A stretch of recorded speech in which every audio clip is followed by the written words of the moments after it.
اعوذ باللہ من الشیطان الرجیم بسم اللہ الرحمن الرحیم۔ السلام علیکم۔ ہم امید کرتے ہیں آپ سب خیریت سے ہوں گے۔ اللہ رب العزت سے ہم دعا کرتے ہیں آپ تمام دوستوں، بھائیوں اور بہنوں کو اپنی حفظ و امان میں رکھے، اور جن دوستوں نے ہمارے چینل کو سبسکرائب کیا ان تمام لوگوں کے لیے بھی ہم دعا گو ہیں کہ اللہ رب العزت آپ کی تمام دعائیں، تمام جائز حاجات اور دلی مرادیں پوری فرمائے، آمین۔ اس ویڈیو میں ہم حضرت مسلم بن عقیل رضی اللہ تعالیٰ عنہ، جنہیں امام حسین رضی اللہ تعالیٰ عنہ نے کوفے کے حالات کا جائزہ لینے کے لیے بھیجا تھا، اور ان کے بیٹوں کی شہادت کے بارے میں جانیں گے کہ انہیں کس طرح شہید کیا گیا۔ تو یہ سب جاننے کے لیے ویڈیو کو آخر تک ضرور دیکھیں۔ جب امام حسین رضی اللہ تعالیٰ عنہ کو کوفے سے بھیجے ہوئے لوگوں کے خط ملنے شروع ہوئے، خط عموماً اس مضمون کے ہوتے تھے کہ آپ جلد از جلد کوفہ تشریف لائیں، مسند خلافت آپ کے لیے خالی پڑی ہے، مومنین شیعوں کے اموال اور گردنیں آپ کے لیے حاضر ہیں، سب کے سب آپ کی آمد کے منتظر اور دید کے مشتاق ہیں، آپ کے سوا ہمارا کوئی پیشوا اور امام نہیں، آپ کی مدد کے لیے لشکر موجود ہے، کوفہ کا حاکم نعمان بن بشیر دارالامارت میں بیٹھا ہے، ہم جمعہ اور عیدین کی نماز پڑھنے نہیں جاتے، جب آپ تشریف لائیں گے تو ہم اس کو کوفہ سے نکال باہر کریں گے۔ حضرت امام حسین رضی اللہ تعالیٰ عنہ کے پاس جب یہ خطوط پہنچے تو آپ کی ہمت اور غیرت دینی جوش میں آ گئی۔ آپ نے امر بالمعروف و نہی عن المنکر کے لیے علم جہاد بلند کرنا اپنا فرض سمجھ لیا۔ اس پر حضرت عبداللہ بن عباس رضی اللہ تعالیٰ عنہ، آپ کے دیگر عزیز و کرب اور کئی جلیل القدر صحابہ اور تابعین نے آپ کی خدمت میں درخواست کی کہ حضرت آپ کوفہ تشریف نہ لے جائیں، کوفہ کے لوگ بے وفا ہیں، جفا کار ہیں، انہوں نے آپ کے ابا حضور سے بے وفائی کی تھی، انہیں غربت، پردیس اور غریبی کی حالت میں شہادت کے انجام تک پہنچایا تھا، اور پھر یہ وہ لوگ ہیں کہ اپنے ظالم امیر کو تخت سے ہٹا کر دعوت نہیں دے رہے، تاحال اس کی اطاعت کا قلادہ بدستور ان کے گلے میں ہے، پھر بھی آپ کو بلائے جا رہے ہیں، کہیں ایسا نہ ہو کہ حسب سابق آپ سے بھی بے وفائی کر جائیں۔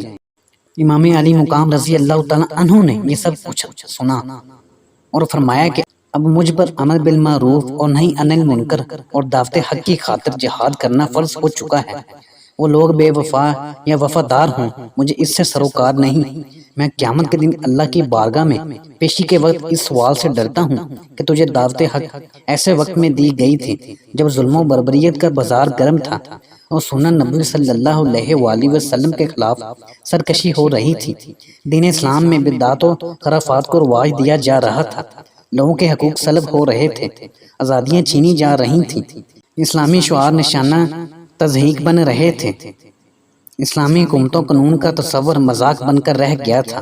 حسین رضی اللہ تعالیٰ عنہ، اس وقت تو نے اس بغاوت کے خلاف جہاد کا علم بلند کیوں نہ کیا؟ پھر یہ بھی بتاؤ کہ اس وقت میں کیا جواب دوں گا جب کوفیوں نے قیامت کے روز بارگاہ الہی میں کہا کہ ہم نے تو بہت کوشش کی تھی مگر امام بیعت کے لیے راضی نہ ہوئے تھے، لہٰذا ہمیں یزید کے ظلم و تشدد سے مجبور ہو کر اس کی بیعت کرنا پڑی، اگر امام ہاتھ بڑھاتے تو ہم اپنی جانیں فدا کرنے کے لیے تیار تھے۔ بہرحال یہ مسئلہ ایسا تھا جس کا حل سوائے اس کے کچھ اور نہ تھا کہ حضرت امام حسین رضی اللہ تعالیٰ عنہ کوفیوں کی دعوت پر لبیک فرمائیں، باوجود یہ کہ جلیل القدر صحابہ کرام رضی اللہ تعالیٰ عنہ آپ کے اس رائے سے متفق نہ تھے، اور امام کی محبت اور شہادت امام حسین رضی اللہ تعالیٰ عنہ کی شہرت ان سب کے دلوں میں اختلاج پیدا کر رہی تھی، اور امام صاحب کو بھی جلیل القدر صحابہ کے شدید اصرار کا لحاظ تھا، مگر اہل کوفہ کی درخواست کو رد فرمانے کے لیے کوئی شرعی عذر نہ تھا۔ چاچا امام علی مقام نے سوچا کہ پہلے حضرت مسلم بن عقیل رضی اللہ تعالیٰ عنہ کو کوفہ سفارت کے خیال سے بھیجا جائے، اگر کوفیوں نے بد عہدی اور بے وفائی کی تو عذر شرعی مل جائے گا، اور اگر وہ اپنے عہد پر قائم رہے تو صحابہ کو تسلی دی جا سکے گی۔ چنانچہ آپ نے حضرت مسلم بن عقیل کو کوفہ سفارت کے خیال سے بھیجا، وہ فرمایا کہ اے میرے بھائی مسلم رضی اللہ تعالیٰ عنہ، کوفہ جا کر حالات کا جائزہ لو اور وہاں کے حالات کا جائزہ لے کر مجھے خط لکھو اور مشورہ دو کہ آیا میرا وہاں جانا مناسب ہے یا نہیں، کیا لوگ یزید کی بیعت توڑنے اور میری بیعت کرنے کے لیے تیار ہیں؟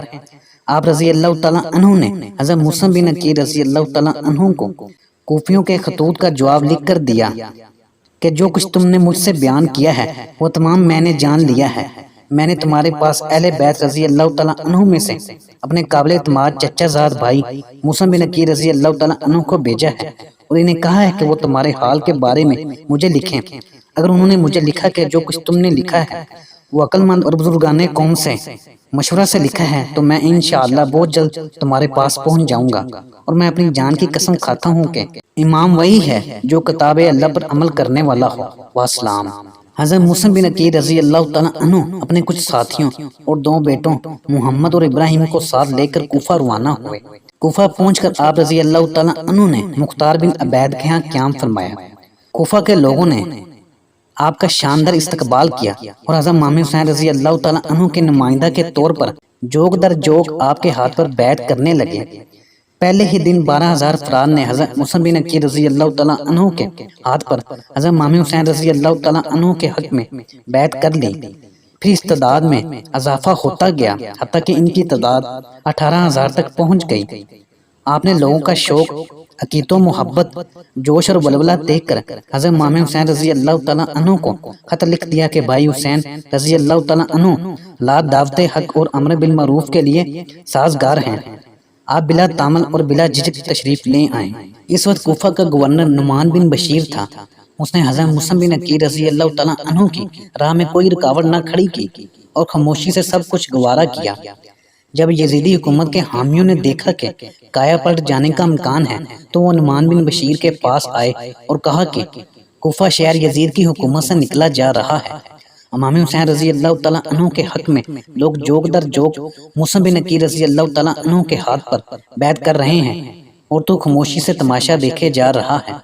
موسیٰ بن عقیل رضی اللہ تعالیٰ عنہ کو گرفتار کر اور قتل کر کے ان کا صفایا کر دے تاکہ فتنہ فساد کا امکان نہ رہے۔ نعمان بن بشیر نے کہا جو میرے ساتھ جنگ نہیں کرے گا میں بھی اس کے ساتھ جنگ نہیں کروں گا، جو مجھ پر حملہ نہیں کرے گا میں بھی اس پر ہاتھ نہیں اٹھاؤں گا، اور نہ ہی میں اس کو محض گمان کی بنا پر پکڑوں گا، لیکن خدائے وعدہ کی قسم اگر تم اپنے امیر سے جدا ہوئے اور اس کی بیعت کو توڑا تو میں تم سے اس وقت تک لڑوں گا جب تک میرے ہاتھ میں میری تلوار کا قبضہ ہے۔ یہ سن کر ایک آدمی عبداللہ بن مسلم نے کہا کہ اے امیر، یہ کام اندھی لاٹھی کے بغیر نہ سلجھے گا، اور آپ نے جو طریقہ اختیار کیا ہے وہ کمزوروں کا طریقہ ہے۔ اس پر نعمان نے جواب دیا کہ اللہ تعالیٰ کی اطاعت میں کمزوری مجھے اس کی نافرمانی میں طاقتور بننے سے زیادہ محبوب ہے۔ جب یزید کے حامیوں نے دیکھا کہ نعمان بن بشیر حضرت مسلم رضی اللہ تعالیٰ عنہ کے خلاف کوئی اقدام کرنے پر تیار نہیں اور ہزاروں کی تعداد میں لوگ ان کی بیعت کرتے جا رہے ہیں تو انہوں نے اپنا ایک وفد یزید کے پاس بھیجا اور کہا کہ نعمان بن بشیر قطعاً تیری حکومت کے مفادات کے تحفظ پر آمادہ نہیں ہے۔ امام حسین رضی اللہ تعالیٰ عنہ کی آمد ہے اور لوگ موسیٰ بن عقیل رضی اللہ تعالیٰ عنہ کے ہاتھ پر جوگ در جوگ بیعت کر رہے ہیں۔ کوفہ اور بصرہ تیرے اقتدار سے نکل جانے کو ہے تو فوراً اس کے لیے بندوبست کر۔ کوفہ کی صورتحال کے متعلق اطلاع پا کر یزید نے اپنے ایک خاندانی غلام سرجون کو بلایا۔ سرجون حضرت امیر معاویہ رضی اللہ تعالیٰ عنہ کا معتمد غلام اور خاندان کا رازدان تھا۔ یزید نے اس کی گود میں پرورش پائی تھی۔ یزید نے اس محرم راز کو تمام حالات بتائے اور پوچھا کہ اب مجھے کیا کرنا چاہیے۔ سرجون نے کہا کہ امیر معاویہ رضی اللہ تعالیٰ عنہ زندہ ہوتے تو آپ ان کا مشورہ قبول کر لیتے۔ یزید نے کہا ہاں۔ سرجون نے کہا تو پھر میرا یہ مشورہ بھی قبول کر لیں کہ کوفہ کی عمارت کے لیے عبید اللہ بن زیاد سے بہتر کوئی آدمی نہیں، اس لیے کوفہ کی عمارت بھی اس کے سپرد کر دیں۔ ابن زیاد بصرہ کا گورنر تھا۔ کوفہ میں لوگوں کا زور توڑنے کے لیے یزید نے اسے کوفہ کا بھی گورنر مقرر کر دیا اور اسے حکم نامہ بھیجا کہ کوفہ پہنچ کر موسیٰ بن عقیل رضی اللہ تعالیٰ عنہ کو تلاش کرے اور جب وہ تمہارے ہاتھ آ جائے تو اسے قتل کر دو یا جلا وطن کر دو۔ جس دن بصرہ میں ابن زیاد کو یزید کا حکم نامہ ملا اسی دن بصرہ میں حضرت امام حسین رضی اللہ تعالیٰ عنہ کا قاصد بھی اہل بصرہ کے نام آپ کا ایک خط لایا، کیونکہ اہل بصرہ بھی آپ کی طرف مائل تھے۔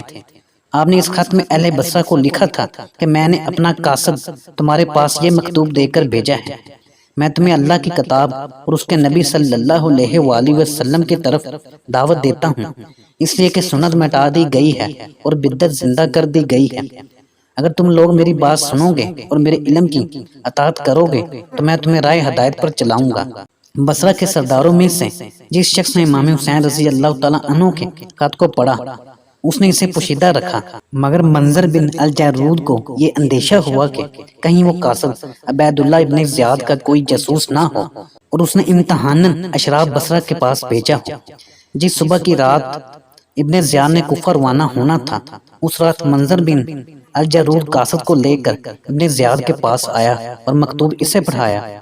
ابن زیاد نے اسی وقت حضرت امام حسین رضی اللہ تعالیٰ عنہ کے قاصد کو قتل کروا دیا اور جامعہ بصرہ میں لوگوں کے سامنے سخت تہدید امیز تقریر کی اور کہا، خدا کی قسم مجھے مصیبت، دشواری یا دشمن کے اسلحے کی جنکار سے ڈرایا نہیں جا سکتا۔ جو مجھ سے دشمنی رکھے میں اس کے لیے عذاب ہوں، اور جو مجھ سے جنگ کرے اس کے لیے میں جنگ کی آگ ہوں۔ یزید نے مجھے کوفہ کی ولایت سونپی ہے، میں کل وہاں جانے والا ہوں اور اپنے پیچھے عثمان بن زیاد بن ابو سفیان کو تم پر اپنا نائب بنا کر چھوڑے جا رہا ہوں۔ تم لوگ اختلافات اور بغاوت سے اجتناب کرو، ورنہ قسم اس ذات کی جس کے سوا اور کوئی خدا نہیں، اگر میرے پاس تم میں سے کسی آدمی کی مخالفت کی خبر پہنچی تو میں اس کو اور اس کے سب حامیوں اور دوستوں کو بھی نہیں چھوڑوں گا۔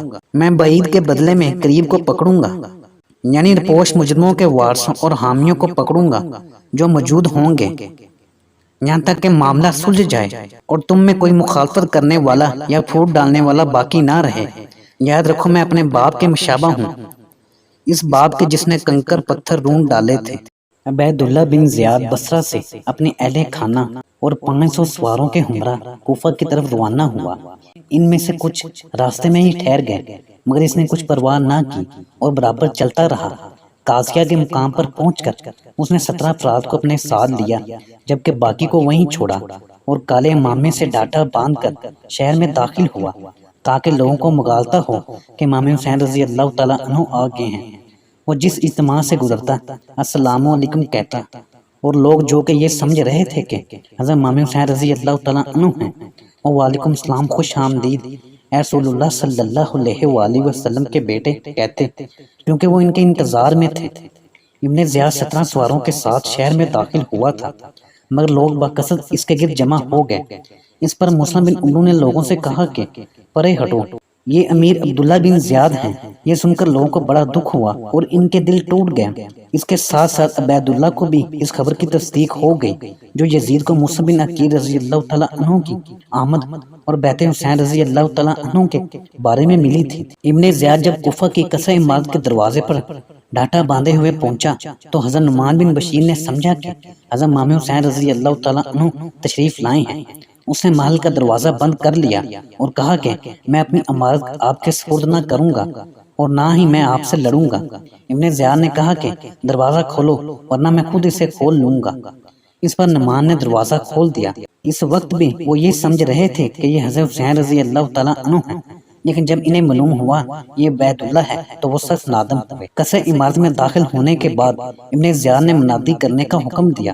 منادی کی گئی اور لوگ جمع ہو گئے۔ ابن زیاد قصر عمارت سے نکل کر لوگوں کے پاس آیا اور اللہ تعالیٰ کی حمد و ثنا کے بعد خطاب کیا کہ یزید نے مجھے تمہارے امور، تمہاری حدود اور تمہارے اموال پر حاکم بنا کر بھیجا ہے۔ اس نے حکم دیا ہے کہ میں تمہارے مظلوموں کے ساتھ انصاف کروں، حاجت مندوں کو عطا کروں، مطیع و فرما برداروں پر احسان کروں اور تم میں سے مشکوک اور نافرمان لوگوں پر سختی کروں۔ میں تم پر اس کے حکام نافذ کروں گا اور ان احکام کی پیروی کرواؤں گا۔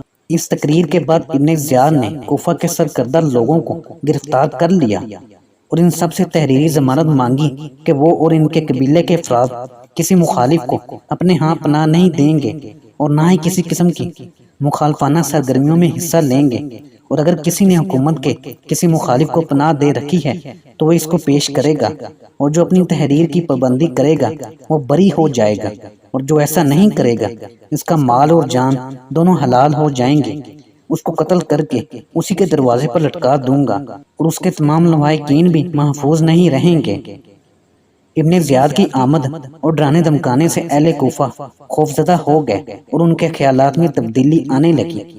ان حالات کے پیش نظر حضرت موسیٰ بن عقیل رضی اللہ تعالیٰ عنہ نے مختار بن عبیدہ کے ہاں رہنا مناسب نہ سمجھا اور رات کے وقت وہاں سے نکل کر ہانی بن عروہ کے ہاں چلے آئے۔ جو کہ ایک محب اہل بیت تھا۔ ہانی کو آپ کا آنا سخت ناگوار گزرا۔ وہ کہنے لگا کہ آپ یہاں نہ آتے تو اچھا تھا۔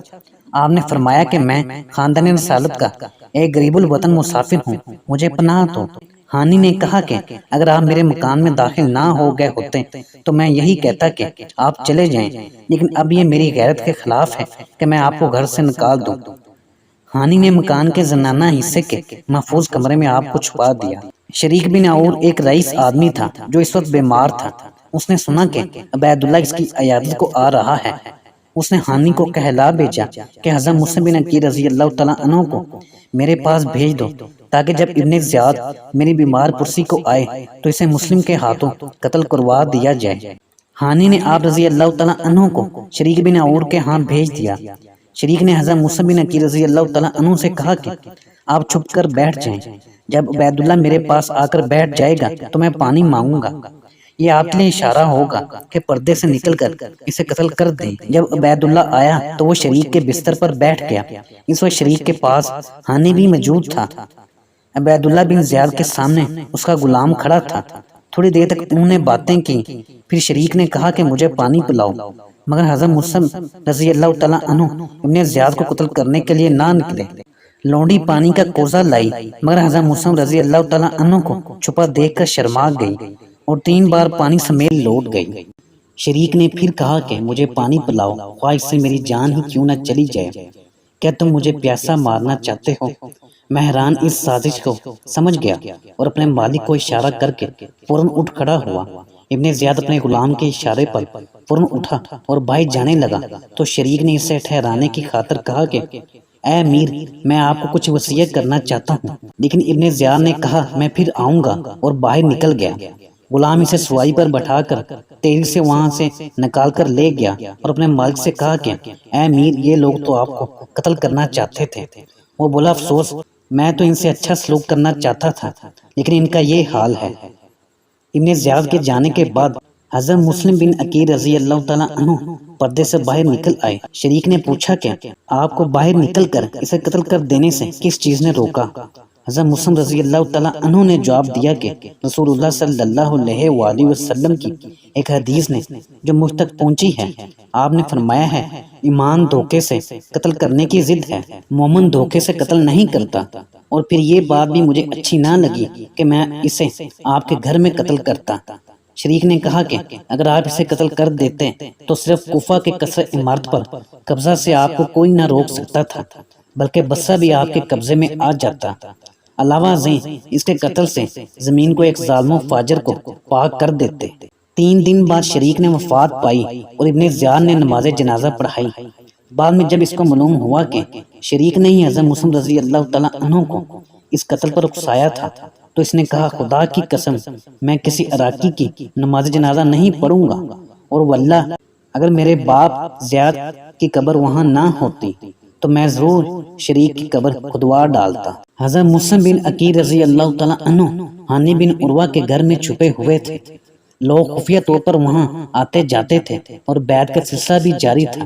ادھر ابن زیاد برابر اس تجسس میں تھا کہ کسی طرح پتہ چلے کہ حضرت مسلم بن عقیل رضی اللہ تعالیٰ عنہ کو کس شخص نے پناہ دے رکھی ہے۔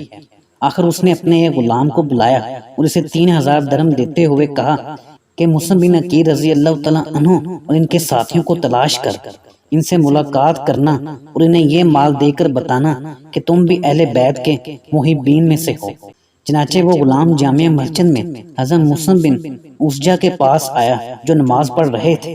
غلام نے لوگوں کو کہتے سنا کہ یہی شخص حضرت امام حسین رضی اللہ تعالیٰ عنہ کے نمائندہ کے طور پر لوگوں سے بیعت لیتے ہیں۔ جب وہ نماز سے فارغ ہوئے تو اس غلام نے حضرت مسلم بن اسجا سے کہا کہ بندہ خدا میں شامی ہوں، اللہ تعالیٰ کا مجھ پر خاص انعام ہے کہ میں محب اہل بیت ہوں۔ میرے پاس یہ 3000 درہم ہیں، میں اہل بیت کے اس فرد کی خدمت میں بطور ہدیہ پیش کر کے ان کی بیعت کرنا چاہتا ہوں جو میری معلومات کے مطابق مکہ سے کوفہ تشریف لائے ہوئے ہیں اور نواسہ رسول صلی اللہ علیہ وآلہ وسلم امام حسین رضی اللہ تعالیٰ عنہ کے لیے بیعت لیتے ہیں، اور آپ رضی اللہ تعالیٰ عنہ وہ گھر بھی جانتے ہیں جہاں وہ ٹھہرے ہوئے ہیں۔ آپ سے درخواست ہے کہ میرے ساتھ اس مقصد کے حصول میں تعاون فرمائیں اور مجھے ان کی خدمت میں لے چلیں۔ حضرت مسلم بن عزجہ رضی اللہ تعالیٰ عنہ نے اس کی عقیدت مندی پر خوشی کا اظہار کیا اور فرمایا کہ جس سے تم محبت کرتے ہو اس کو تم پا لو گے، اور اللہ تعالیٰ تمہارے سبب سے اپنے نبی صلی اللہ علیہ وآلہ وسلم کی اہل بیت کی مدد فرمائے گا۔ مسلم بن عزجہ رضی اللہ تعالیٰ عنہ بغیر کسی تحقیق و تفتیش کے اس مکار غلام کو حضرت مسلم بن عقیل رضی اللہ تعالیٰ عنہ کے پاس لے گئے، جو لگاتار 15 دن وہاں مقیم رہ کر مسلم بن عقیل رضی اللہ تعالیٰ عنہ کی نشستوں، برخاست اور سرگرمیوں کے بارے میں پوری معلومات حاصل کرتا رہا۔ غلام نے حضرت مسلم بن عقیل رضی اللہ تعالیٰ عنہ کے حکم پر ابن زیاد کا دیا ہوا تمام مال عرب کے مشہور شہ سوار ابو ثمامہ عامری کو دے دیا، جو امام کی جانب سے اموال کی تحصیل اور اسلحہ کی خریداری کا ذمہ دار تھا۔ غلام نے واپسی پر حضرت مسلم بن عقیل رضی اللہ تعالیٰ عنہ کی قیام گاہ اور اس گھر کے مالک کا پتہ اور آپ کی سرگرمیوں کی مکمل تفصیل ابن زیاد کو بتا دی۔ ہانی بن عروہ کوفہ میں ایک مقتدر شخصیت تھے۔ ابن زیاد کے ساتھ ان کے پہلے سے تعلقات تھے۔ حضرت مسلم بن عقیل رضی اللہ تعالیٰ عنہ کے آنے سے پہلے ان کا ابن زیاد کے پاس آنا جانا رہتا تھا۔ حضرت مسلم بن عقیل رضی اللہ تعالیٰ عنہ کے آنے سے پہلے ان کا ابن زیاد کے پاس آنا جانا رہتا تھا۔ حضرت مسلم بن عقیل رضی اللہ تعالیٰ عنہ کی اپنے گھر آمد کے بعد انہوں نے بیماری کا بہانہ کر کے ابن زیاد سے میل ملاپ ترک کر دیا۔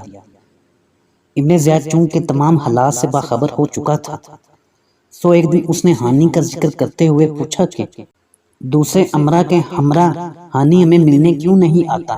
لوگوں نے بتایا کہ وہ بیمار ہے۔ ابن زیاد نے کہا کہ مجھے معلوم ہوا ہے کہ وہ اپنے گھر کے دروازے پر بیٹھا رہتا ہے۔ اس کے بعد چند امرا ہانی کے پاس گئے اور اس سے کہا کہ ابن زیاد کو آپ کے بارے میں کچھ بدگمانی ہو گئی ہے، لہٰذا آپ ہمارے ساتھ چلیں تاکہ صفائی ہو جائے اور بدگمانی دور ہو جائے۔ ہانی اندر گئے، حضرت مسلم سے بات کی اور تیار ہو کر امرا کے ساتھ ابن زیاد کے پاس چلے گئے۔ دارالامارت پر پہنچ کر جب ہانی نے ابن زیاد کو سلام کیا تو اس نے سلام کا جواب نہ دیا۔ ہانی اس خلاف معمول سلوک پر متعجب ہوئے اور دل میں خوف محسوس کیا۔ کچھ دن بعد ابن زیاد نے کہا کہ اے ہانی، مسلم بن عقیل رضی اللہ تعالیٰ عنہ کہاں ہیں؟ انہوں نے کہا مجھے معلوم نہیں۔ اس پر وہ یمنی غلام اٹھ کھڑا ہوا جو حمص شام کے مسافر کے روم میں ہانی کے گھر قیام پذیر رہا تھا، اور جس نے ہانی کے سامنے حضرت مسلم بن عقیل رضی اللہ تعالیٰ عنہ کے ہاتھ پر بیعت کی تھی اور 3000 درہم کا نذرانہ بھی پیش کیا تھا۔ ابن زیاد نے پوچھا کہ کیا تم اس کو جانتے ہو؟ ہانی نے کہا ہاں۔ غلام کو دیکھ کر نادم ہوئے اور کہا کہ اے امیر، خدا آپ کا بھلا کرے، خدا کی قسم میں نے انہیں اپنے گھر آنے کی دعوت نہیں دی تھی، بلکہ وہ اپنے آپ میرے گھر میں آ گئے تھے۔ ابن زیاد نے کہا کہ پھر انہیں یہاں لے آؤ۔ ہانی نے کہا خدا کی قسم اگر وہ میرے پاؤں کے نیچے بھی ہوتے تو میں ان کے اوپر سے پاؤں نہ اٹھاتا۔ یہ سن کر ابن زیاد نے کہا اسے میرے قریب لاؤ۔ جب ہانی کو ابن زیاد کے قریب لایا گیا تو اس نے ہانی کے چہرے پر نیزے سے وار کیا، جس سے ان کا چہرہ اور ناک زخمی ہو گئے۔ ہانی ابن زیاد پر حملہ کرنے کے لیے ایک سپاہی سے تلوار چھین کر سوچنے لگے تو لوگوں نے انہیں پکڑ لیا۔ ابن زیاد نے کہا کہ اب تم نے اپنا خون مجھ پر حلال کر دیا ہے کیونکہ تم خارجی ہو۔ اس کے بعد ابن زیاد کے حکم سے انہیں ایک کمرے میں بند کر دیا گیا۔ ہانی کی قوم یہ سمجھ کر کے انہیں قتل کر دیا گیا ہے قصر عمارت کے دروازے پر جمع ہو گئی۔ ابن زیاد نے ان کا شور غوغا سنا تو قاضی شریح سے جو اس کے پاس موجود تھا کہا کہ آپ ان لوگوں کے پاس جائیں اور ان سے کہیں کہ امیر نے انہیں صرف مسلم بن عقیل رضی اللہ تعالیٰ عنہ کے بارے میں پوچھ گچھ کے لیے روک رکھا ہے۔ قاضی شریح نے انہیں جا کر کہا کہ تمہارا سردار زندہ ہے اور امیر نے اسے ایک خفیہ سی ضرب لگائی ہے، تم واپس چلے جاؤ، خود کو اور اپنے سردار کو ہلاکت میں نہ ڈالو۔ اس پر وہ سب اپنے گھروں کو چلے گئے۔ حضرت مسلم بن عقیل رضی اللہ تعالیٰ عنہ نے جب یہ خبر سنی تو سوار ہو کر نکل آئے اور اپنے حامیوں کو مدد کے لیے بلایا۔ آنن فانن 4000 کوفی آپ کے گرد جمع ہو گئے۔ آپ رضی اللہ تعالیٰ عنہ انہیں لے کر ابن زیاد کی طرف روانہ ہو گئے۔ راستے میں آپ لوگوں کو ہانی کے معاملے کی طرف توجہ دلاتے رہے اور انہیں اختلاف و انتشار سے اجتناب کی تلقین کرتے رہے۔ درے اسنا کثر اعمال کے محافظین نے آپ کو دیکھ لیا اور چلائے کہ مسلم بن عقیل رضی اللہ تعالیٰ عنہ آ گئے ہیں۔ ابن زیاد اور اس کے ساتھی بھاگ کر محل میں داخل ہو گئے اور دروازہ بند کر لیا۔ حضرت مسلم بن عقیل رضی اللہ تعالیٰ عنہ محل کے دروازے پر پہنچ کر اپنے لشکر سمیت ٹھہر گئے۔ مختلف قبائل کے سردار جو کہ اس وقت ابن زیاد کے پاس موجود تھے، وہ ابن زیاد کے حکم سے محل کی دیواروں پر چڑھ گئے اور اپنی اپنی قوم کے ان آدمیوں کو جو حضرت مسلم بن عقیل رضی اللہ تعالیٰ عنہ کے ساتھ اشاروں سے واپس چلے جانے کو کہا، اور اشاروں میں کچھ وعدے کیے اور کچھ ڈرایا دھمکایا۔ علاوہ ازیں ابن زیاد نے بعض سرداروں کو محل سے باہر بھیج دیا تاکہ دوسرے لوگوں کو مسلم بن عقیل رضی اللہ تعالیٰ عنہ کی حمایت سے باز رکھ سکیں اور ساتھ والوں کو برگشتہ کر سکیں۔ جس میں وہ کامیاب رہے، انہوں نے آپ کے ساتھیوں کو برگشتہ کرنے کے لیے کچھ ایسے حربے آزمائے کہ کسی عورت کو اس کے بیٹے یا بھائی کے پاس بھیجا اور انہیں امام کا ساتھ چھوڑ کر گھر چلنے کی یوں ترکیب دی کہ حضرت مسلم بن عقیل رضی اللہ تعالیٰ عنہ کے پاس تمہارے علاوہ بھی بہت سے لوگ ہیں، تمہارے چلے جانے سے کوئی فرق نہیں پڑے گا۔ کچھ لوگ اپنے عزیزوں کے پاس آئے اور انہیں شامی فوجوں کی طاقت سے مرعوب کیا، فوج کی شام سے روانگی کی خبر سنائی اور واپس نہ جانے کی صورت میں شامی فوج سے مقابلہ اور انجام سے ڈرایا۔ نتیجہ یہ کہ رفتہ رفتہ لوگوں نے حضرت مسلم بن عقیل رضی اللہ تعالیٰ عنہ کا ساتھ چھوڑنا شروع کر دیا اور نماز مغرب تک صرف 30 آدمیوں کی مٹھی بھر جمعیت آپ کے ساتھ رہ گئی۔ آپ رضی اللہ تعالیٰ عنہ نے انہی 30 افراد کے ساتھ نماز مغرب ادا کی اور ابواب کندہ کا قصد کیا۔ روانگی تک آپ کے ساتھیوں کی تعداد بدستور 30 تھی۔ روانگی پر 10 رہ گئے اور تھوڑا سا فاصلہ طے ہوا تو آپ اکیلے رہ گئے۔ اب صورتحال یہ تھی کہ کوئی رہنما اور ہمدردی جتانے والا بھی ساتھ نہ رہا۔ آخرکار اندھیرا چھا گیا۔ آپ پریشان حالی میں چلتے ہوئے تووا نامی ایک عورت کے دروازے پر جا پہنچے جو اپنے گھر کے دروازے پر بیٹھی اپنے بیٹے بلال کا انتظار کر رہی تھی۔ حضرت مسلم بن عقیل رضی اللہ تعالیٰ عنہ نے اس عورت سے کہا کہ مجھے پانی پلائیں۔ اس نے آپ کو پانی پلایا اور کچھ دیر کے لیے اندر چلی گئی۔ دوبارہ باہر جو نکلی تو اجنبی کو بدستور دروازے پر پایا۔ اس نے پوچھا کہ کیا تم نے پانی نہیں پیا؟ آپ نے فرمایا پی لیا ہے۔ تو وہ بولی بعافیت چلو اور اپنے گھر کو جاؤ، تمہارا میرے گھر کے دروازے پر کھڑے رہنا مناسب نہیں۔ اس پر آپ جانے لگے تو فرمایا کہ اے اللہ کی بندی، اس شہر میں میرا کوئی گھر و قرابت داری نہیں ہے، کیا آپ مجھ پر ایک احسان کریں گی جس کا کل ہم آپ کو اتنا اجر بھی دیں گے جو آپ کو کفایت کرے گا؟ اس نے کہا کہ بندہ خدا وہ کیا احسان ہے؟ آپ نے کہا کہ میں مسلم بن عقیل رضی اللہ تعالیٰ عنہ ہوں اور اس قوم نے مجھ سے جھوٹ بولا اور دھوکہ دیا ہے۔ اس نے کہا کہ آپ مسلم ہیں؟ آپ نے فرمایا ہاں۔ اس عورت نے کہا کہ آپ اندر آ جائیں۔ پھر اس عورت نے آپ کے لیے ایک علیحدہ کمرے میں بچھونا بچھا دیا اور رات کا کھانا پیش کیا، مگر آپ نے کھانا نہ کھایا۔ تھوڑی دیر بعد اس عورت کا بیٹا بھی آ گیا۔ جب اس نے اپنی ماں کو بار بار اس کمرے میں آتے جاتے دیکھا تو پوچھا کہ معاملہ کیا ہے؟ اس عورت نے کہا کہ بیٹا اس بات کو چھوڑو، مگر جب بیٹے نے اصرار کیا تو اس کی ماں نے راز فاش نہ کرنے کا عہد لے کر اسے حضرت مسلم بن عقیل رضی اللہ تعالیٰ عنہ کا حال بتا دیا۔ اس پر وہ ساری رات خاموشی سے لیٹا رہا اور کوئی بات نہ کی۔ ادھر ابن زیاد اپنے ہمرائی امراء و اشراف کے ساتھ محل سے نیچے اترا اور جامع مسجد میں نماز ادا کی۔ نماز کے بعد اس نے امرا سے حضرت مسلم بن عقیل رضی اللہ تعالیٰ عنہ کا مطالبہ کیا اور اعلان کیا کہ جس کے پاس وہ پائے گئے اور اس نے ہمیں اطلاع نہ دی تو اس کا خون ہمارے لیے مباح ہوگا، اور جو شخص انہیں لے آئے گا اسے انعام دیا جائے گا۔ اس کے علاوہ ابن زیاد نے امام مسلم کی تلاش کا کام پولیس کے سپرد کیا اور انہیں سختی سے چوکس رہنے کی تاکید کی۔ علیل صبح اس بڑھیا کے بیٹے نے بھاگم بھاگ عبد الرحمن بن محمد بن عشق کو امام مسلم رضی اللہ تعالیٰ عنہ کی اپنے گھر موجودگی کی خبر جا پہنچائی، جس نے اپنے والد سے ابن زیاد کے دربار میں سرگوشی کی۔ عبد الرحمن کا باپ اس وقت ابن زیاد کے پاس تھا۔ ابن زیاد نے اس سے پوچھا کہ تم سے کیا کہا گیا ہے؟ تو اس نے مسلم بن عقیل رضی اللہ تعالیٰ عنہ کی بازیافت کے متعلق بتا دیا۔ ابن زیاد نے اپنی چھڑی سے اس کے پہلو میں ہلکا سا ٹھوکا دیا اور کہا کہ اٹھو، اسے ابھی میرے پاس لے آؤ۔ ابن زیاد نے عمر بن حریث مخزومی کو، جو کہ پولیس افسر تھا، 70-80 سواروں کے ساتھ اور محمد بن اشعث کے ہمراہ حضرت مسلم رضی اللہ تعالیٰ عنہ کی گرفتاری کے لیے بھیج دیا۔ حضرت مسلم رضی اللہ تعالیٰ عنہ کو اس وقت خبر ہوئی جب اس مکان کا گھیراؤ کر لیا گیا جس میں آپ موجود تھے۔ جب وہ لوگ مکان میں داخل ہوئے تو آپ تلوار ہاتھ میں لے کر کھڑے ہو گئے اور 3 بار انہیں مکان سے باہر دھکیلا، مگر آپ کے اوپر کے اور نیچے کے دونوں ہونٹ زخمی ہو گئے۔ اس کے بعد وہ پتھر برسانے لگے اور آگ کے گولے اندر پھینکے، جس سے آپ کا دم گھٹنے لگا، لہٰذا آپ تلوار لے کر باہر نکل آئے اور ان سے مقابلہ کرنے لگے۔ اس پر عبد الرحمن نے آپ کو پناہ دے دی اور اس طرح سے آپ کو گرفتار کرنا آسان ہو گیا۔ ابن زیاد کے سپاہیوں نے آپ سے تلوار چھین لی اور سواری کے لیے ایک خچر لے آئے۔ اب آپ کی ملکیت میں سوائے آپ کی اپنی ذات کے کوئی شے باقی نہ رہی تھی۔ اس وقت آپ نے سمجھ لیا کہ مجھے قتل کر دیا جائے گا۔ کچھ سوچ کر آپ کی آنکھوں سے آنسو روا ہو گئے۔ جب آپ کی آنکھوں سے آنسو روا ہوئے تو ایک شخص عبداللہ بن عباس سلمی نے کہا کہ جس چیز کے تم طلبگار ہو، اس کے طلبگاروں پر جب ایسی مصیبت آن پڑتی ہے تو وہ رویا نہیں کرتے۔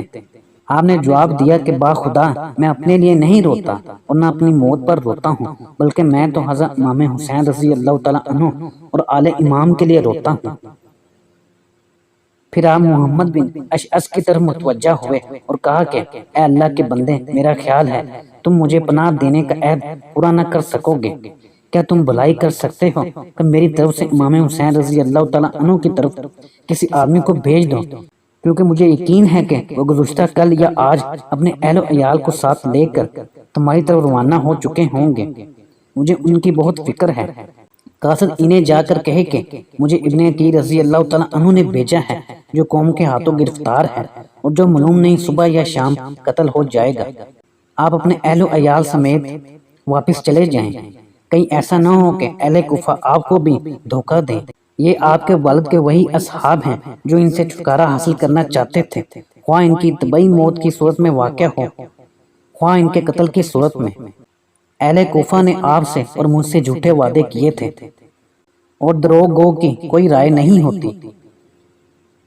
اس پر ابن اشعث نے کہا کہ خدا کی قسم میں یہ کام ضرور کروں گا۔ ابن اشعث نے وہ ساری باتیں جو حضرت مسلم بن عقیل رضی اللہ تعالیٰ عنہ نے کہی تھیں ایک خط میں لکھ کر ایک شخص کو سواری کا جانور اور اہل و عیال کا خرچہ دے کر مکہ روانہ کر دیا۔ وہ شخص کوفہ سے روانہ ہو کر 4 راتوں کی مسافت پر حضرت امام حسین رضی اللہ تعالیٰ عنہ سے ملا، انہیں حضرت مسلم بن عقیل رضی اللہ تعالیٰ عنہ کا خط دیا اور سارے حالات گوش گزار کیے۔ اس پر حضرت امام حسین رضی اللہ تعالیٰ عنہ نے فرمایا کہ جو مقدر ہو چکا ہے وہ نازل ہو کر رہے گا، ہمارا اور ہمارے حمایتیوں کا فیصلہ خدا کے حضور ہوگا۔ جب حضرت مسلم بن عقیل رضی اللہ تعالیٰ عنہ زخمی حالت میں خون آلود چہرے اور لباس کے ساتھ تشنہ لب قصر عمارت کے دروازے پر پہنچے تو وہاں امرا اور کچھ دوسرے لوگ جن سے حضرت مسلم رضی اللہ تعالیٰ عنہ کی جان پہچان تھی ابن زیاد سے ملنے کی اجازت کے منتظر تھے۔ وہاں ٹھنڈے پانی کا ایک مٹکا رکھا تھا۔ حضرت مسلم رضی اللہ تعالیٰ عنہ نے اس میں سے پانی پینے کا ارادہ کیا تو ایک آدمی نے کہا کہ خدا کی قسم جہنم کا کھولتا ہوا پانی پینے سے پہلے تو اس مٹکے کا پانی نہ پیے گا۔ آپ نے اسے کہا کہ کھولتا ہوا پانی پینے اور ہمیشہ کے لیے بھڑکتی ہوئی آگ میں داخل ہونے کا تو زیادہ حقدار ہے۔ آپ تھکاوٹ اور پیاس کی شدت سے نڈال ہو کر دیوار کے ساتھ ٹیک لگا کر بیٹھ گئے۔ اس پر عمارہ بن عقبہ بن ابی معیط نے اپنے غلام کو بھیج کر اپنے گھر سے ٹھنڈے پانی کی ایک چھاگل اور ایک پیالہ منگوا لیا۔ عمارہ کا غلام پانی بھر کر آپ کو دینے لگا، مگر 2-3 بار کوششوں کے باوجود آپ پانی کو حلق سے نیچے اتار نہ سکے، کیونکہ اس میں چہرے کا خون مل جاتا تھا۔ کئی کوششوں کے بعد جب آپ نے پانی پیا تو پانی کا پیالہ ہٹاتے ہی آپ کے سامنے کے 2 دانت نیچے گر گئے۔ اس پر آپ نے فرمایا الحمدللہ، رزق مقسوم میں سے پانی پینا ابھی میرے لیے باقی تھا۔ اس کے بعد حضرت مسلم بن عقیل رضی اللہ تعالیٰ عنہ کو ابن زیاد کے سامنے پیش کیا گیا۔ جب آپ اس کے سامنے پیش ہوئے تو آپ نے سلام نہ کیا۔ دربان نے پوچھا کیا تم امیر کو سلام نہیں کرتے؟ آپ نے کہا نہیں، اگر اس کا ارادہ مجھے قتل کرنے کا ہے تو مجھے اس کی حاجت نہیں اور اگر اس کا ارادہ قتل کرنے کا نہیں ہے تو اسے سلام کرنے کے بہت مواقع پڑے ہیں۔ اب ابن زیاد آپ سے مخاطب ہوا کہ اے ابن عقیل رضی اللہ تعالیٰ عنہ، لوگوں میں اتفاق اور یکجہتی تھی اور ان کی بات ایک تھی، تم آئے اور ان میں پھوٹ ڈال دی، ان کو ایک دوسرے کے خون کا پیاسا بنا دیا۔ آپ نے کہا ہرگز نہیں، میں اس کام کے لیے نہیں آیا، بلکہ میرا آنا تو اس لیے ہے کہ عدل و انصاف قائم ہو اور اللہ کی کتاب کا حکم نافذ ہو۔ حضرت مسلم بن عقیل رضی اللہ تعالیٰ عنہ اور ابن زیاد کے درمیان طویل گفتگو ہوئی، جس میں ابن زیاد مختلف الزام لگاتا رہا اور آپ ان الزامات کے مسکت جواب دیتے رہے۔ بالآخر آپ نے جان لیا کہ اس نے آپ کو قتل کرنے کا حتمی فیصلہ کر لیا ہے، تو آپ نے اسے کہا کہ مجھے وصیت کرنے کی مہلت دو۔ ابن زیاد نے کہا کہ آپ رضی اللہ تعالیٰ عنہ وصیت کر سکتے ہیں۔ آپ نے حاضرین پر نگاہ ڈالی تو ان میں عمر بن سعد بن ابی وقاص رضی اللہ تعالیٰ عنہ بھی موجود تھا۔ آپ نے اسے کہا کہ اے عمر، تم سے میری قرابت داری ہے، میرے ساتھ محل کے ایک گوشے میں چلو تاکہ تم سے علیحدگی میں باتیں کر سکوں۔ لیکن عمر بن سعد نے آپ کے ساتھ علیحدگی میں جانے سے انکار کر دیا۔ آخر ابن زیاد نے اس کی اجازت دی اور وہ ابن زیاد کے قریب ہی آپ کے ساتھ علیحدگی میں کھڑا ہو گیا۔ حضرت مسلم رضی اللہ تعالیٰ عنہ نے اس سے کہا کہ کوفے میں نے 700 درہم قرضہ دینا ہے، تم میری طرف سے یہ قرض ادا کر دینا، ابن زیاد سے میری لاش مانگ کر دفن کر دینا، اور حضرت امام حسین رضی اللہ تعالیٰ عنہ کو پیغام بھیج دینا کہ وہ کوفہ کا قصر نہ کریں۔ میں نے ان کو لکھا تھا کہ لوگ آپ کے ساتھ ہیں اور میرا خیال ہے وہ روانہ ہو چکے ہوں گے۔ عمر بن سعد نے امام مسلم رضی اللہ تعالیٰ عنہ کی تمام وصیتیں ابن زیاد کو بتا دی۔ اس نے تمام وصیتوں پر عمل کرنے کی اجازت دے دی۔ اس کے بعد ابن زیاد کے حکم سے حضرت مسلم بن عقیل رضی اللہ تعالیٰ عنہ کو قصر عمارت کے اوپر لے جایا گیا۔ وہ تکبیر و تحلیل، تسبیح و استغفار اور درود شریف پڑھتے ہوئے اوپر چڑھ گئے اور دعا مانگی کہ اے اللہ، تو ہمارے اور اس قوم کے درمیان فیصلہ فرما دے جس نے ہمیں دھوکہ دیا ہے اور ہمارا ساتھ چھوڑ گئی ہے۔ اس کے بعد جلاد نے آپ کا سر مبارک تن سے جدا کر دیا۔ پھر ابن زیاد نے ہانی بن عروہ کے قتل کا حکم دیا۔ ہانی کو قتل کرنے کے بعد ان کی لاش کو کوفہ کے مقام کناسہ پر لٹکا دیا گیا۔ بعد میں ابن زیاد نے کچھ دوسرے لوگوں کو بھی قتل کیا اور سارے واقعات شام کی طرف یزید کو لکھ بھیجے۔ حضرت مسلم بن عقیل رضی اللہ تعالیٰ عنہ کوفے کے بگڑتے ہوئے حالات دیکھ کر اپنے بچوں حضرت محمد رضی اللہ تعالیٰ عنہ اور حضرت ابراہیم رضی اللہ تعالیٰ عنہ کو قاضی شریع کے ہاں حفاظت کی غرض سے بھیج چکے تھے۔ تاریخ کی اکثر کتب میں یہی آتا ہے کہ حضرت محمد رضی اللہ تعالیٰ عنہ اور حضرت ابراہیم رضی اللہ تعالیٰ عنہ جو نو عمر اور معصوم تھے، ان کو بھی مسلم بن عقیل رضی اللہ تعالیٰ عنہ کی شہادت کے بعد شہید کر دیا گیا۔ روضۃ الشہداء میں ملا حسین کاشفی نے اس واقعے کی تفصیل یوں بیان کی ہے کہ حضرت مسلم بن عقیل رضی اللہ تعالیٰ عنہ نے ان دونوں شہزادوں کو حضرت شریع کے ہاں یہ کہہ کر بھیج دیا کہ بیٹو تم ادھر ٹھہرو، میں تمہارے چچا ہانی رضی اللہ تعالیٰ عنہ کی رہائی کے لیے جنگ کرنے جا رہا ہوں اور ابھی لوٹ کر آتا ہوں۔ وہ دونوں اسی لمحے سے اپنے والد کی واپسی کا انتظار کر رہے تھے۔ دن گزرا، پھر رات بھی بیت گئی، لیکن حضرت مسلم بن عقیل رضی اللہ تعالیٰ عنہ کو نہ واپس آنا تھا نہ آئے۔ معصوم بچوں نے شدید مایوسی پریشانی کے عالم میں کچھ کھایا نہ پیا۔ قاضی شریع ایک آہ بھر کر سر جھکا لیتے کہ خود میں بچوں کو حقیقت حال سے آگاہ کرنے کا حوصلہ نہ پاتے تھے۔ شہزادوں نے 2 دن تک کچھ نہ کھایا پیا اور والد کا انتظار کیا۔ انتظار طویل تر ہو جانے پر ابراہیم رضی اللہ تعالیٰ عنہ اپنے بڑے بھائی سے کہنے لگے، بھائی جان، خدا جانے ابا جان کب آئیں گے؟ میں تو مدینے کی گلیوں سے اداس ہو گیا ہوں۔ میرا دل چاہ رہا ہے کہ اڑ کر مدینے پہنچ جاؤں۔ مجھے رہ کر مدینے کے بچوں کا خیال آ رہا ہے جو کہتے ہوں گے کہ ابراہیم رضی اللہ تعالیٰ عنہ کوفہ جا کر ہمیں بھول گیا ہے۔ اسی نوعیت کی معصومانہ باتیں بھائیوں کے درمیان ہوتی، جسے سن کر قاضی شریع اور ان کے گھر والوں کا کلیجہ منہ کو آنے لگتا۔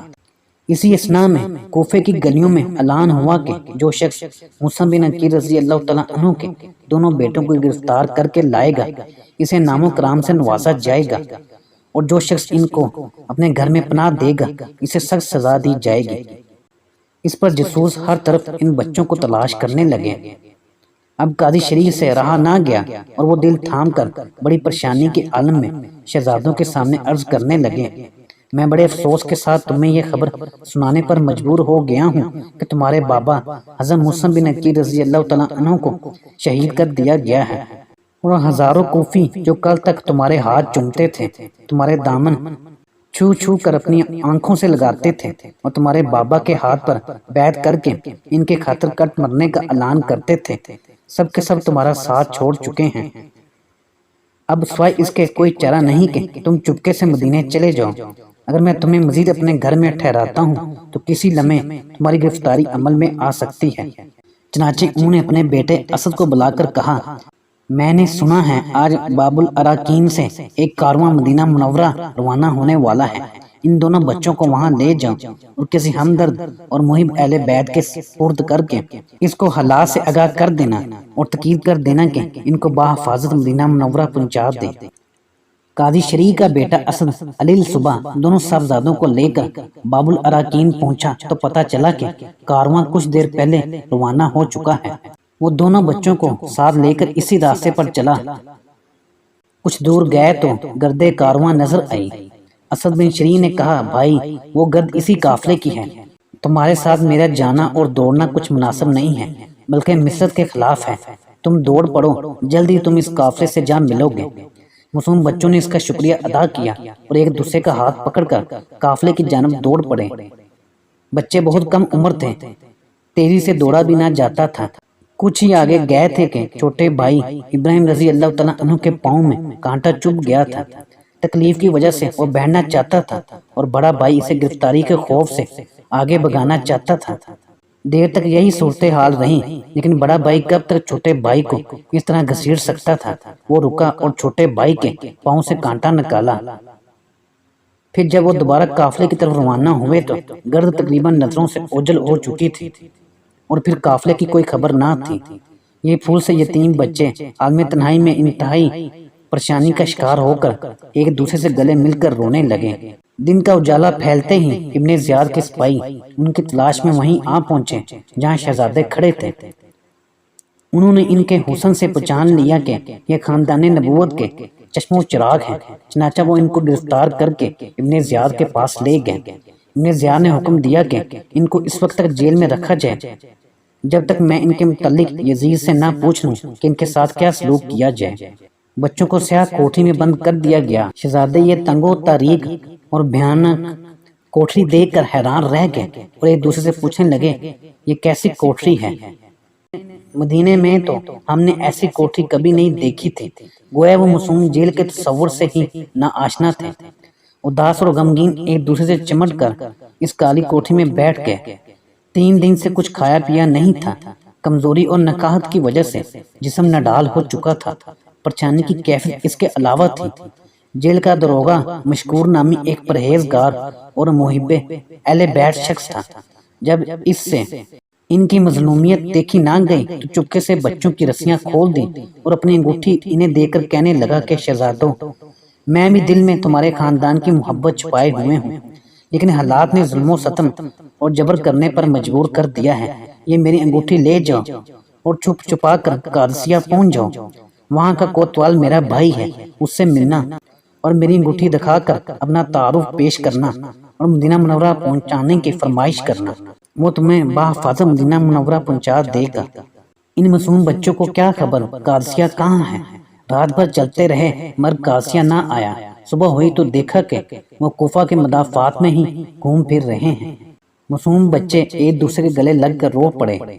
دل قدرے ہلکا ہوا تو دیکھا کہ کچھ فاصلے پر ایک خشک درخت کا تنا ہے جو اندر سے کھوکھلا ہے۔ وہ اس خول میں چھپ گئے کہ دن تو یہاں گزاریں، رات آنے پر دیکھا جائے گا۔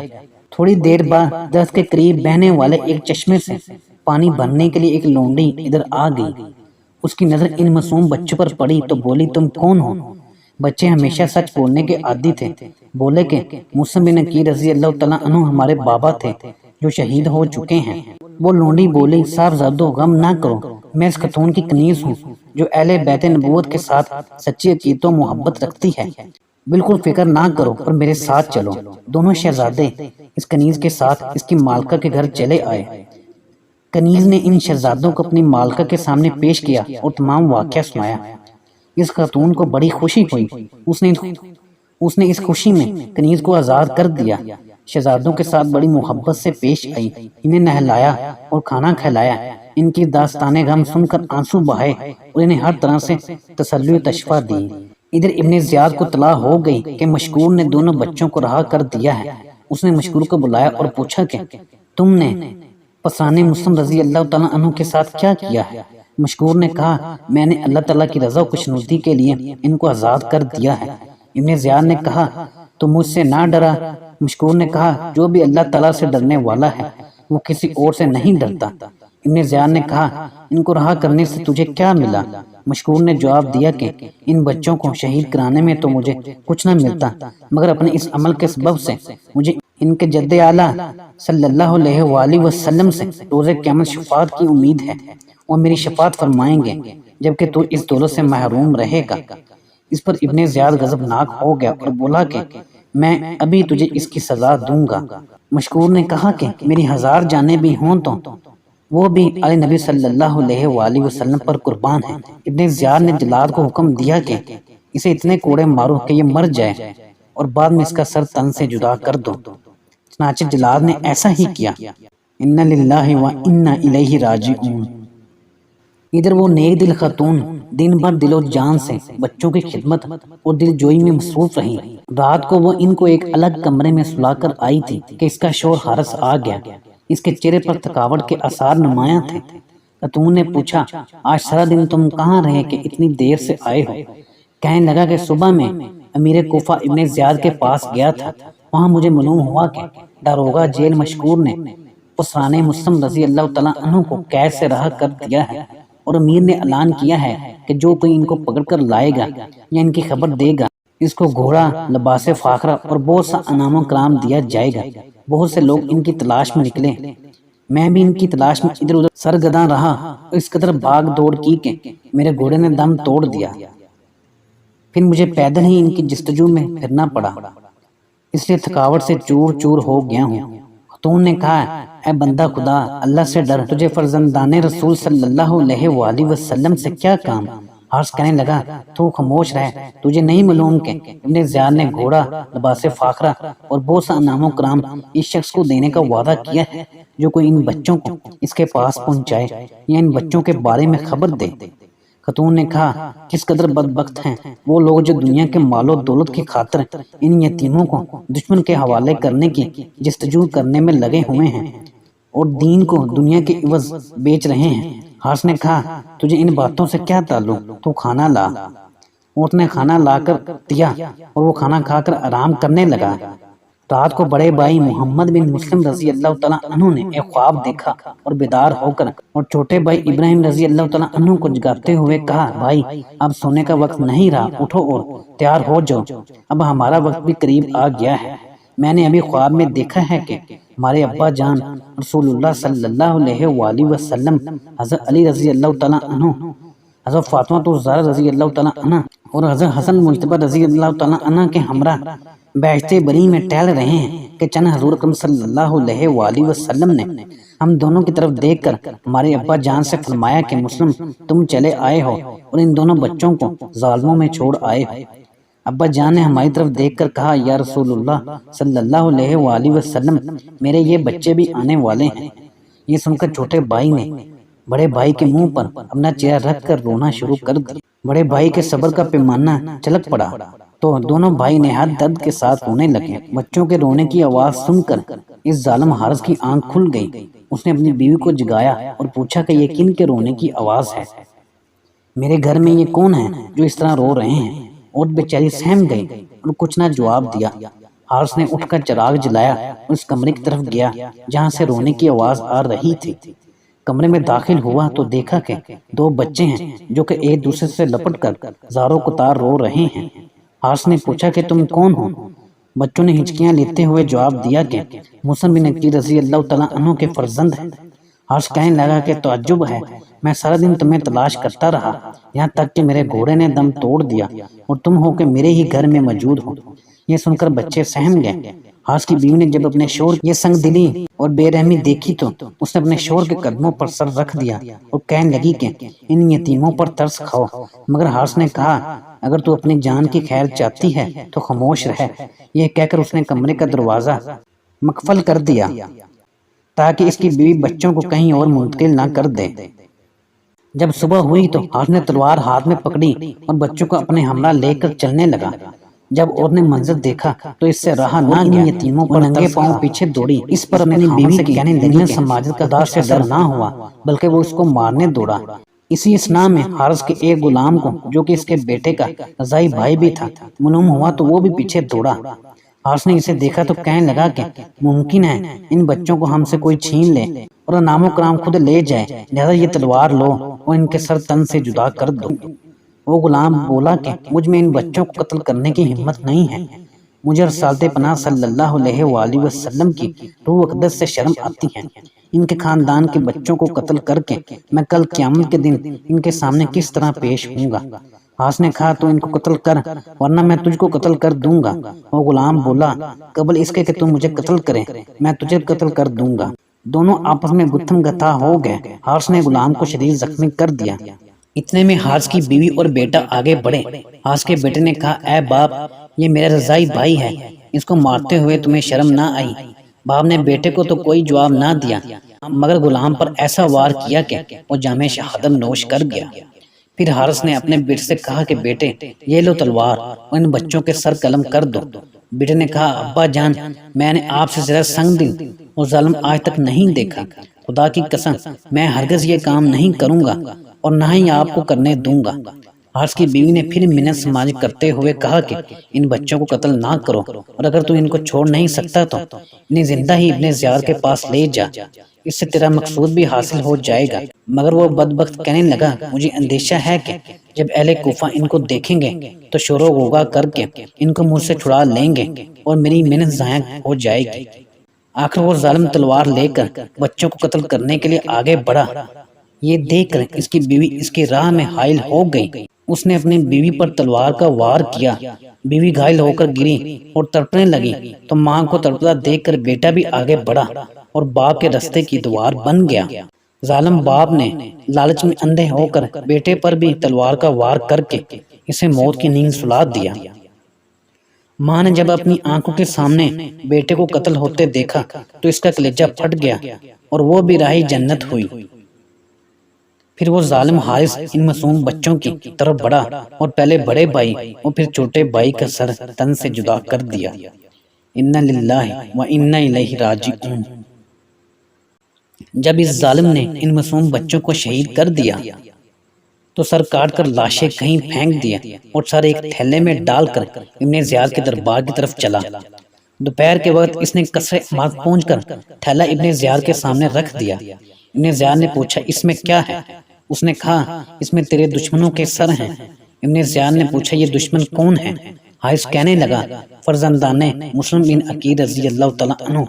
ابن زیاد غضب ناک ہو کر گرجا تو نے کس کے حکم سے ان کو قتل کیا ہے؟ بدبخت میں نے تو یزید کو لکھ کر بھیجا ہے کہ اگر حکم ہو تو ان کو زندہ بھیج دوں۔ اس نے زندہ بھیجنے کا حکم دے دیا تو میں کیا کروں گا؟ تو ان کو میرے پاس زندہ کیوں نہیں لایا؟ حارث کہنے لگا کہ مجھے اندیشہ تھا کہ اہل کوفہ شور و غوغا کر کے ان کو مجھ سے چھین لیں گے۔ ابن زیار نے کہا اگر تجھے یہ اندیشہ ہوتا تو انہیں کسی محفوظ مقام پر ٹھہرا کر مجھے اطلاع کر دیتا، میں خود منگوا لیتا۔ تو نے میرے حکم کے بغیر ان کو کیوں قتل کیا ہے؟ تمہیں اس حکم عدولی پر سزا ملے گی۔ چنانچہ ابن زیار نے مقاتل نامی جلاد کو اس شخص کے قتل کرنے کا حکم دے دیا اور جلاد نے حارث کا تن سر سے جدا کر دیا۔ ہماری آج کی ویڈیو یہیں تک تھی۔ ناظرین اسی امید کے ساتھ ہم آپ سے اجازت چاہیں گے کہ آپ کو ہماری آج کی ویڈیو پسند آئی ہوگی۔ ملتے ہیں بہت جلد ایک نئی معلوماتی ویڈیو کے ساتھ، تو دیکھتے رہیں اسلامک ڈائری۔ اللہ آپ کا حامی و ناصر۔